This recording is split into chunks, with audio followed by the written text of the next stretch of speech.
Computer दो तरह का होता है, एक होता है लैपटॉप और एक क्या होता है डेस्कटॉप होता है। ठीक है, परफॉर्मेंस वाइज लैपटॉप ज़्यादा अच्छा चलता है या डेस्कटॉप अच्छा चलेगा? डेस्कटॉप, क्योंकि देखो इसका पार्ट्स भी काफ़ी बड़े बड़े होते हैं, है कि नहीं? जी सर। जैसे इसका ये देखो, ये इसको बोलते हैं रैम। ठीक है, रैंडम एक्सेस मेमोरी सुनी होगी। और इसका रैम देखो कितना बड़ा है, निकाल कर दिखाते हैं। बट सबसे पहले हम लोग पावर सप्लाई से चलते हैं कि पावर कैसे आता है दोनों में।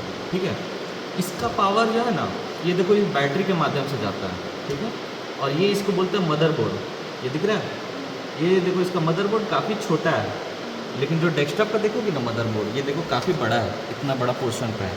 दिख रहा है ना ग्रीन वाला, ये जो चिप टाइप का दिख रहा है आपको, इतना बड़ा सा, यही मदरबोर्ड है। और इसी में सारे पार्ट्स इम्बेडेड है। इम्बेडेड मतलब लगे हुए हैं। ठीक है, तो एक कंप्यूटर में क्या क्या पार्ट्स होते हैं? एक होगा आपका प्रोसेसर।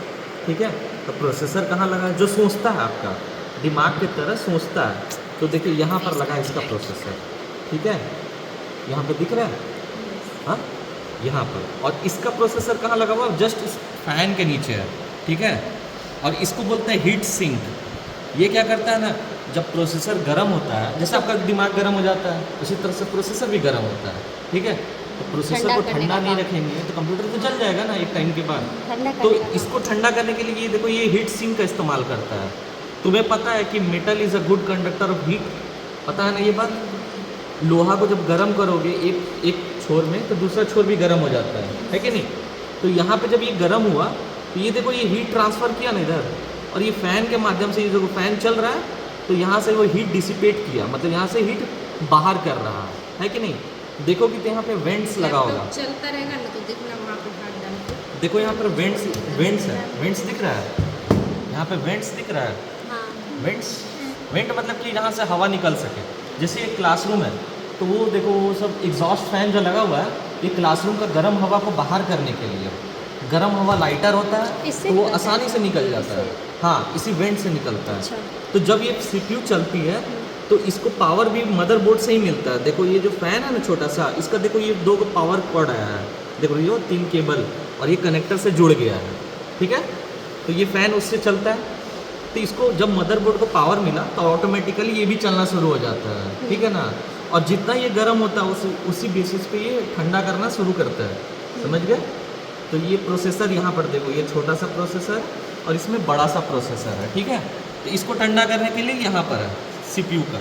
ठीक है, तो ये हीट सिंक है, और दोनों के बीच में ना एक पेस्ट यूज़ करता है। ठीक है, वो पेस्ट से ये साटा रहता है ताकि वो हीट उसको निकालते रहे, और ये पंखा उसको ठंडा करे। और यहाँ पे एक और फैन है जो गर्म हवा को बाहर फेंक देता है। ठीक है, तो ये था आपका सीपीयू, जो आपका ब्रेन की तरह काम करता है। जो भी कैलकुलेशंस होता है, ठीक है ना, अरिथमेटिक कैलकुलेशंस हो गए, और जो भी कंट्रोल करना है, वो सारा काम सीपीयू करता है।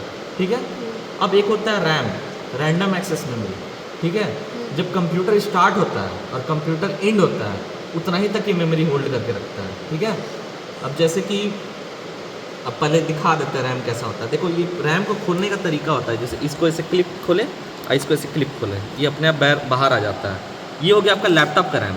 देख रहे हो काफ़ी छोटा है, दिख रहा है ना? और देखो डेस्कटॉप का रैम काफ़ी बड़ा होता है। यहाँ देखो, ये देखो, ये डेस्कटॉप का रैम है। ठीक है ना, इसमें देखो दो स्लॉट रहता है, तो दोनों में ये डाला रहता है। ठीक है ना, इसमें भी 2 स्लॉट रहता है, एक इधर है और एक इसके बैक साइड में होगा।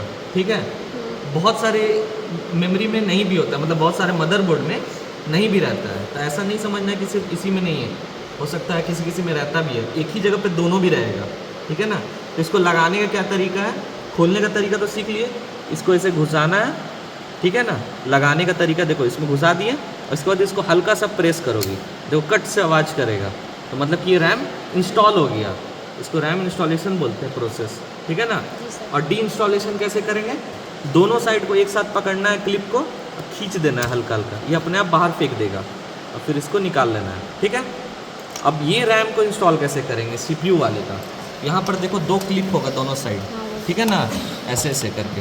तो इसको लॉक करने का तरीका देखो, पहले से इसको ऐसे ऐसे ऐसे ऐसे नहीं करना है। ठीक है ना, पहले ये ओपन फेज में ही रहेगा। ठीक है, अब इसको लगाना है, तो पहले ये वाला स्लॉट देख लो, ये जो छोटा सा घाट है ना, वो इसमें जाकर बैठना चाहिए। तो इसको ऐसे रखना है आराम से, और इसको इस स्लॉट पे डालना है, और यहाँ पे हल्का सा प्रेस करना है, तो ये जो लॉक वाला चीज़ है ना, ये अपने आप लग जाएगा। देखो देखो, कट से किया, इधर भी कट से किया, तो ये लॉक हो गया। तो ये है रैम का इंस्टॉलेशन, ठीक है। अब देखो इसमें, देखो यहाँ पे ना हार्ड डिस्क लगता है, ठीक है ना। हार्ड डिस्क क्या करता है, रैम क्या करता है, समझ गए, रैंडम एक्सेस मेमोरी। ये जब तक कंप्यूटर चल रहा है, उसको चलाने के दौरान जितना भी एप्लीकेशंस आप मल्टीटास्किंग करते हो ना, तो जितना ज़्यादा रैम होगा उतना अच्छा आपका कंप्यूटर चलेगा, ठीक है, समझ में आ रहा है ना। तो ये जितना अच्छा कैपेसिटी होगा उतना ही अच्छा चलेगा। और इसका साइज भी देख सकते हो, ठीक है ना। तो ये ज़्यादा वोल्टेज लेगा, ये कम वोल्टेज लेगा, तो जाहिर सी बात है ये ज़्यादा अच्छा परफॉर्मेंस देगा, है कि नहीं। इसमें वोल्टेज भी लिखा रहता है, ठीक है ना। पहले तो कैपेसिटी देखो, इसमें साफ साफ लिखा हुआ है 8 GB का रैम है ये, ठीक है। यहाँ पे देखो 8 GB लिखा होगा, दिख रहा है सबको, देखो ये 8 GB का रैम है, और ये भी 8 GB का ही होगा। ये 4 GB का रैम है, तो जाहिर सी बात है इसका आधा परफॉर्मेंस देगा, है कि नहीं। तो चलो, और ये लो मेमोरी पे काम, ये लो क्या बोलते हैं, लो पावर पे काम करता है, और ये हाई पावर पे काम करता है। जाहिर सी बात है इतना बड़ा चिप है तो ज़्यादा पावर कंज्यूम करेगा, और ये कम का पावर कंज्यूम करता है, ठीक है। तो इस सबको पावर कहाँ से मिलता है, पहले तो ये बात कर लेते हैं। इसको तो पावर बैटरी से ये मिल गया, ठीक है ना। ये बैटरी क्या देता है, इसको DC वोल्टेज देता है, DC वोल्टेज देता है। AC पे ये काम नहीं करता है, DC पे करता है, DC पे काम करता है। देखो AC क्या है, अल्टरनेटिंग करंट है, ये कभी प्लस में जाता है, ये माइनस में भी जाता है। तो तुम सोचो, यदि प्लस और माइनस होता रहा तो आपका कंप्यूटर बंद चालू होगा। तो ये सब बहुत डेडिकेटेड चीज़ें हैं। तुम स्लो मोशन में यदि कभी जो लाइट जल रहा है ना, उसका स्लो मोशन वीडियो बनाओगे ना, देखना वो ब्लिंक करेगा। दैट मीन्स क्या है, वो कभी पॉजिटिव में जा रहा है, कभी निगेटिव में जाता है, ठीक है ना। तो इसीलिए हम लोग DC वोल्टेज का इस्तेमाल करते हैं उसमें, क्योंकि DC हमेशा समांतर है, मतलब स्थिर रहता है। वो जितना वोल्टेज दे रहे हैं वो कंटिन्यूस उतना ही वोल्टेज पे चलता है, ठीक है ना। तो ये DC वोल्टेज बैटरी इसको दिया मदरबोर्ड को। तो आप पूछोगे कि सर ये तो AC करंट लेता है, ये कॉर्ड के माध्यम से, है ना, ये कॉर्ड तो AC में लगता है ना, तो इसको DC कैसे मिल रहा है, ये कन्वर्ट करता था। हाँ, ये SMPS है, स्विच मोड पावर सप्लाई। यहाँ पे AC करंट आया, ठीक है ना, AC करंट आ गया। उसके बाद ये क्या करेगा, हाँ, ये AC करंट यहाँ पर आया, तो ये ना DC वोल्टेज में सप्लाई करता है। ये सारे कॉर्ड्स देख रहे हो, ये आपका मदरबोर्ड में ही लगता है, ये दोनों कॉर्ड, ठीक है, ये तीनों मदरबोर्ड में ही लगेगा। तो इससे क्या पता चला, ये इनपुट्स देखो, इसमें AC करंट का होगा और आउटपुट इसका DC वोल्टेज में होगा, ठीक है। इसमें लिखा हुआ है साफ साफ, इसमें पढ़ सकते हो आप लोग, समझ में आया। तो ये DC वोल्टेज अल्टीमेटली इसको भी दे रहा है, ठीक है ना। क्यों, क्योंकि AC पे ये नहीं चल सकता, AC पे चलेगा तो बंद चालू होगा, जो कि इसके लिए ठीक नहीं है कि नहीं। अब नेक्स्ट चीज़ पे आते हैं, करंट के बारे में तो समझ गए, इसको DC वोल्टेज मिल रहा है, इसको भी और इसको भी, कोई इसमें प्रॉब्लम नहीं है। और इसको भी AC से हम लोग बैटरी को चार्ज करते हैं। तो ये देखो इसका अडेप्टर है लैपटॉप का, ठीक है ना। ये इनपुट लेगा AC, यहाँ पे पावर सॉकेट लगा है, और यहाँ से ये DC वोल्टेज देता है, ठीक है ना। 19.5 वोल्टेज का लमसम पे होगा, और ये बैटरी उससे चार्ज होता है और रियल टाइम में इसको पावर भी देता है, ठीक है। यहाँ तक क्लियर है। अब देखो इसका प्रोसेसर यहाँ लगा हुआ है, इसका प्रोसेसर यहाँ लगा हुआ है। सबसे पहले हम इसका प्रोसेसर दिखाते हैं कैसा दिखता है, ठीक है। इसका प्रोसेसर इसके अंदर रहता है, तो इसको कैसे खोलते हैं मैं दिखाता हूँ। यहाँ से नहीं तो प्रोसेसर होगा उसके अंदर, वो खोलना ना, ऊपर में प्रोसेसर होगा, हम देखिए ये वाला जो प्रोसेसर है ना आपका, ये इसके नीचे लगा हुआ है। हम खोल कर भी दिखाते हैं, खोलना कैसे है। देखो सबसे पहले ना ये जो पंखा ऊपर में लगा हुआ है इसका माथा पे, इसको पहले खोलते हैं, ठीक है। कैसे खोलेंगे, इसको चारों स्क्रूज को खोलेंगे सबसे पहले।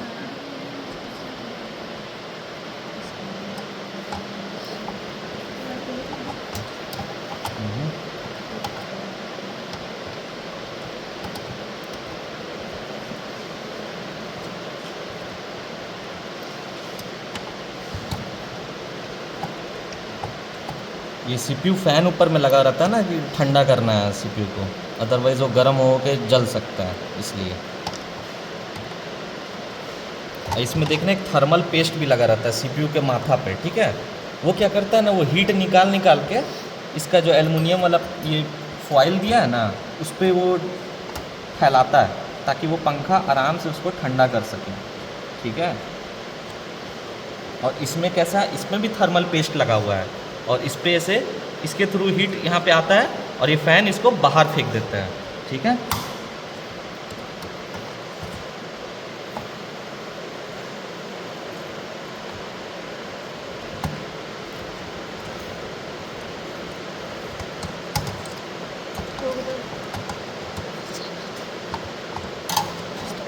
सिर्फ ये स्क्रू खोलना है।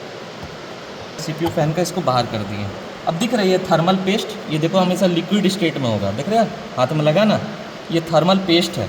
इसी से ही, हाँ, इसी से ही हीट निकलता है और इसमें जाता है और ये सारे हीट को इसमें फैला देता है। Metal is a good conductor of heat. लोहा या जो भी मेटल होता है वो हीट को ये करता है। तवा देखते हो ना तुम लोग, तवा पे रोटी क्यों बनाते हो? क्योंकि उसमें अच्छा हीट फैलता है इसलिए। तो इसी तरह से ये एल्युमिनियम का बना है, ये भी हीट पूरा फैलाता है और ये फ़ैन क्या करता है, उसको हीट को बाहर निकालता है, ठीक है। तो ये फ़ैन को हटा दिए, अनइंस्टॉल कर दिए। अब देखो ये CPU को कैसे खोलेंगे। ये जो क्लिप दिख रहा है ना, इसको ऐसे खोलना होता है, ठीक है। उसके बाद ये ढक्कन को ऐसे बाहर निकालना होता है इस तरह से। अब ये CPU आपका आसानी से बाहर निकल जाएगा। यही है आपका CPU, मेन दिमाग कंप्यूटर का, ठीक है। इसी को बोलते हैं CPU, सेंट्रल प्रोसेसिंग यूनिट। नहीं, इसको प्रोसेसर बोलते हैं एक्चुअली। CPU तो ये पूरे बॉडी को बोलते हैं, इसको प्रोसेसर बोलता है, ठीक है। और ये सब दिख रहा है नहीं, ये सब प्लेट्स, इसी से ये कनेक्टेड रहता है। इसमें पहले आता था, इसमें पिन निकला रहता था, ठीक है। अब ये पिन हटा दिया, ये पिनलेस वाला है, समझ रही हो। पिन निकला हुआ समझ रही हो ना, जैसे यहाँ से पिन निकला हुआ रहता है। तो कभी कभी होता था क्या ना, इंस्टॉलेशन के दौरान वो पिन टूट जाता था तो आपका CPU नष्ट हो गया। और ऐसे यहाँ पर पिन रहेगा तो वो आपको बचा लेगा, वो तो ज़्यादा खर्च नहीं होगा फिर। अब इसको इंस्टॉल कैसे करते हैं, ऐसे लगा दिए, कोई दिक्कत नहीं है इसमें। देखो बैठ गया आराम से, ये बैठा कि नहीं, इस साइड या इस साइड देखिए, हाँ ऐसे बैठ गया। देखो ये जो सही पोस्चर, देखो ये थर्मल पेस्ट है, मेरे हाथ में लग रहा है ना, ये हमेशा लिक्विड स्टेट में ही रहता है, समझ गए। अब बार बार ये निकाल दोगे ना, थर्मल पेस्ट यदि सूख जाता है तो आपका कंप्यूटर बार बार स्लो काम करेगा, हैंग करेगा। हैंग क्यों नहीं करेगा भला, कि वो गर्म है, उसको ठंडा करने वाला कोई है ही नहीं। एक लेवल तक वो चलेगा, फिर अपना वो बंद कर लेगा खुद को, ठीक है ना, स्लो काम करने लगेगा। तो वो उस दौरान तुम समझ लेना, ये सब चीज़ें आपको चेक करनी है। तो अब इसको इंस्टॉल कैसे करेंगे, पहले इसको ऐसे लगा दिए ढक्कन और उसके बाद इसको इस तरह से लॉक कर दिए।